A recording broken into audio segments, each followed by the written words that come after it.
இந்த வீடியோவில் நம்ம பார்க்க போகிற டாபிக் என்ன அப்படின்னா யோனி பொருத்தத்தை தான் பார்க்க போகிறோம்.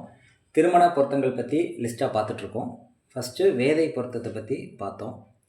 அது எதுக்கு உசாது அப்படின்னா எந்த நட்சத்திரம் எந்த நட்சத்திரத்துக்கு ஒத்து போகாது அப்படிங்கிறத இதுக்கு முந்தின வீடியோவில் பார்த்தோம். இப்போ யோனி பொருத்தம் அப்படின்னு பார்க்குறோம். இந்த பொருத்தம் எதுக்கு அப்படின்னா ஒரு மனிதனுடைய கேரக்டரிஸ்டிக்ஸை குறிக்கிறதுக்காக ஒவ்வொரு நட்சத்திரத்துக்கு ஒரு விலங்கு கொடுக்கப்பட்டிருக்கு. அப்போ ஒருத்தருடைய செயல்பாடு அந்த விலங்கு மாதிரியே இருக்கும் அப்படிங்கிறத நீங்கள் புரிஞ்சுக்கலாம். அப்போ எந்த விலங்கும் சேரக்கூடாது அப்படின்னு சொல்லக்கூடியது தான் இந்த யோனி பொருத்தம். இதுதான் ஷார்ட் எக்ஸ்ப்ளனேஷன். இப்போ ஒவ்வொரு நட்சத்திரத்துக்கும் ஒரு விலங்கு கொடுக்கப்பட்டிருக்கு. அதை நான் வரிசைப்படுத்தி ஈஸியாக புரியணுங்கிறதுக்காக நான் வரிசைப்படுத்தியிருக்கேன். அதாவது உதாரணத்துக்கு அஸ்வினி ஆண் குதிரை அப்படின்னா சதயம் பெண் குதிரை. அப்போ குதிரை வரிசைப்படுத்தியிருக்கேன், யானை வரிசைப்படுத்தியிருக்கேன்.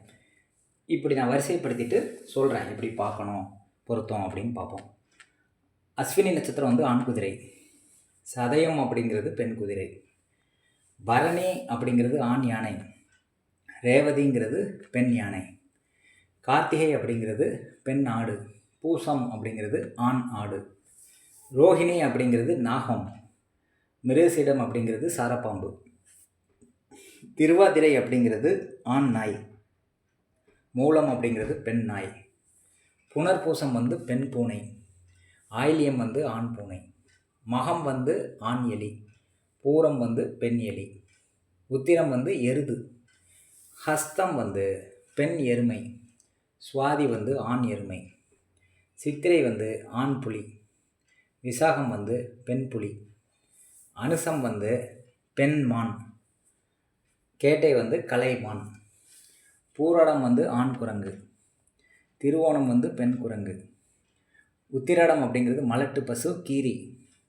உத்திரட்டாதி அப்படிங்கிறது பால் பசு, அவிட்டம் அப்படிங்கிறது பெண் சிங்கம், பூரட்டாதிங்கிறது ஆண் சிங்கம். இப்படி நான் ஈஸியாக வரிசைப்படுத்தியிருக்கேன். இதில் எந்தெந்த நட்சத்திரம்லாம் பொருந்தும் அப்படிங்கிறது இதை பார்த்தே உங்களுக்கு கண்டுபிடிக்க முடியும். அதை தான் நான் வரிசைப்படுத்தியிருக்கேன். உதாரணத்துக்கு ஆண் குதிரையும் பெண் குதிரையும் உள்ள நட்சத்திரங்கள் பொருந்தும். அஸ்வினியும் சதயமும் பொருந்தும். ஆண் யானை பெண் யானை குறிக்கக்கூடிய பரணி ரேவதி பொருந்தும். பெண்ணாடு ஆணாடுன்னு குறிக்கக்கூடிய கிருத்திகை பூசம் பொருந்தும். ரோஹிணி மிருகசீடம் குறிக்கக்கூடிய பாம்பு ரெண்டுமே பொருந்தும், ஆண் பெண். திருவாதிரை குறிக்கக்கூடிய மூலம் குறிக்கக்கூடிய ஆண் நாய் பெண் நாய் பொருந்தும். புனர்பூசம் ஆயில்யம் ரெண்டுமே பொருந்தும், பெண் பூனை ஆண் பூனை எடுத்துக்கலாம். மகம் பூரம் 2 எலிகள் பொருத்தப்பா எடுத்துக்கலாம். உத்திரம் அப்படிங்கிறது எருதாக கருதப்படுது. ஹஸ்தம்ங்கிறது பெண் எருமை, சுவாதிங்கிறது ஆண் எருமை. இந்த ரெண்டும் பொருந்தி வரும். சித்திரை ஆண் புலி, விசாகம் பெண் புலி, இது 2 பொருந்தி வரும். அதே மாதிரி அனுசம் பெண்மான், கேட்டை கலைமான், இதுவும் பொருந்தி வரும். பூரம் ஆண் குரங்கு, திருவோணம் பெண் குரங்கு, இந்த 2 பொருந்தி வரும். உத்திராடம் பசு மலட்டு பசு கீரிப்பிள்ளை, உத்திரட்டாதி பால் பசு, இந்த 2 பொருந்தி வரும். அவிட்டம் பெண் சிங்கம், பூரட்டாதி ஆண் சிங்கம், இந்த 2 பொருந்தி வரும். இப்படி 2 பொருந்தக்கூடிய நட்சத்திரங்களை இந்த லிஸ்ட்டை வச்சே நீங்கள் எடுக்க முடியும்.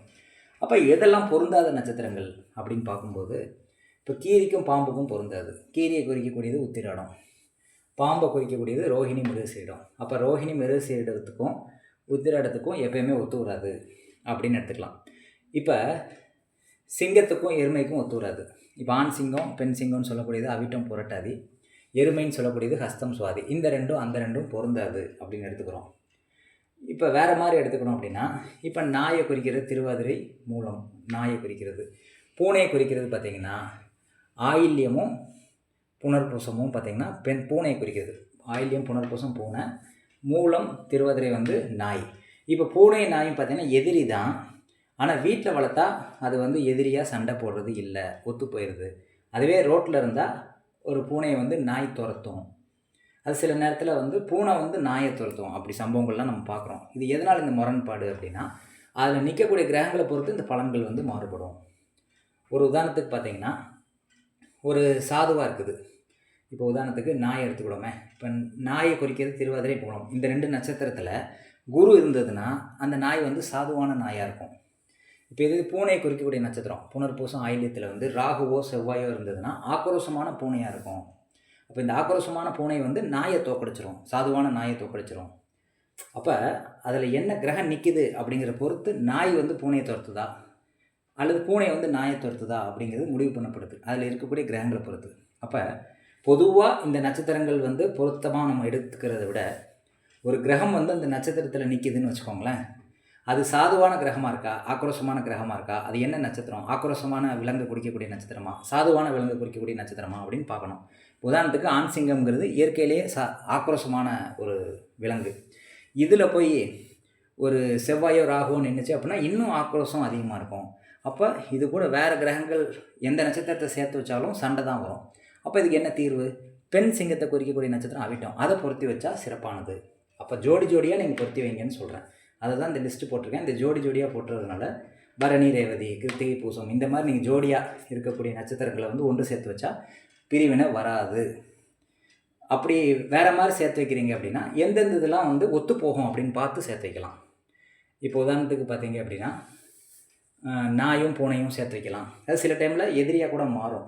அது வந்து அதில் நிற்கக்கூடிய கிரகங்களை பொறுத்து பலன் மாறும். இப்போ உதாரணத்துக்கு பார்த்தீங்க அப்படின்னா இப்போ மான் இருக்குது. இந்த மான், குதிரை இது ரெண்டுமே வந்து சண்டை போட்டுக்காது. அதனால் வந்து இந்த மானை குறிக்கக்கூடிய நட்சத்திரமும் குதிரையை குறிக்கக்கூடிய நட்சத்திரமும் பொருந்தி போகும் அப்படின்னு சொல்லலாம். இப்போ யானையை குறிக்கக்கூடிய நட்சத்திரமும் பசுவை குறிக்கக்கூடிய நட்சத்திரமும் பொருந்தி போகும், ஏன்னா இது சண்டை போடாது அப்படின்னு சொல்லலாம்.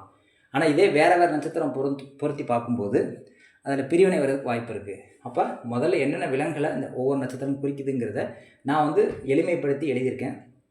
இதை நோட் பண்ணி வச்சுக்கிட்டு எந்தெந்த விலங்குகளுக்கு எந்தெந்த நட்சத்திரம் செட் ஆகுதுங்கிறத உங்கள் அனுமானப்படியே நீங்கள் வந்து பொருத்தலாம். இதுக்கு பேர் வந்து யோனி பொருத்தம். இதில் வந்து அவங்க ஒரு கால்குலேஷன் வச்சுருக்காங்க, இந்தந்த விலங்குக்கு வந்து இந்த இது பொருந்தாது அப்படின்ட்டு. அந்த மாதிரி நீங்கள் எடுத்துக்க தேவையில்லை. உங்களுக்கு எப்படி பொருந்தி வருது, உங்களுக்கு எது கரெக்டாக வருதோ எடுத்துக்கோங்க. உதாரணத்துக்கு இப்போ பூனைக்கும் எலிக்கும் செட் ஆகாது. அப்போ ஆயிலி நட்சத்திரமும் பூர நட்சத்திரமும் செட் பண்ணிங்கன்னா அங்கே சண்டை வரும் அப்படின்னு எடுத்துக்கலாம். இப்படி வந்து நீங்களாக பார்த்து பொறுத்துறது தான் யோனி பொருத்தம். இது அவ்வளோ டெப்த்தாக பார்க்க தேவையில்லை. ஒரு புரிதலுக்காக அவங்க கேரக்டர் எப்படி இருக்கும் அப்படிங்கிறத வெளிப்படுத்துது. இது வந்து அவங்க பொதுவான கேரக்டரையும் சொல்லுது. அவங்க தாம்பத்தியத்தில் ஈடுபடும் போது அவங்க கேரக்டர் ஆக்ரோஷமாக இருக்குதா, அமைதியாக இருக்குதா, அதையும் வந்து இந்த கிரகங்களுடைய விலங்குகள் வெளிப்படுத்துது. அந்த ஒரு புரிதலுக்காக தான் இந்த பதிவு வந்து போட்டேன். கண்டிப்பாக யூஸ்ஃபுல்லாக இருக்கும்னு நான் நம்புகிறேன். இதுக்கு பேர் வந்து யோனி பொருத்தம். இதுக்கு முந்தின வீடியோவில் வந்து வேதை பொருத்தம் பார்த்தோம். அடுத்தடுத்த வீடியோஸில் வந்து ஒவ்வொரு பொருத்தமாக நம்ம பார்ப்போம் தெளிவாக. இது புரிஞ்சிருக்கும்னு நான் நம்புகிறேன். நன்றி, வணக்கம்.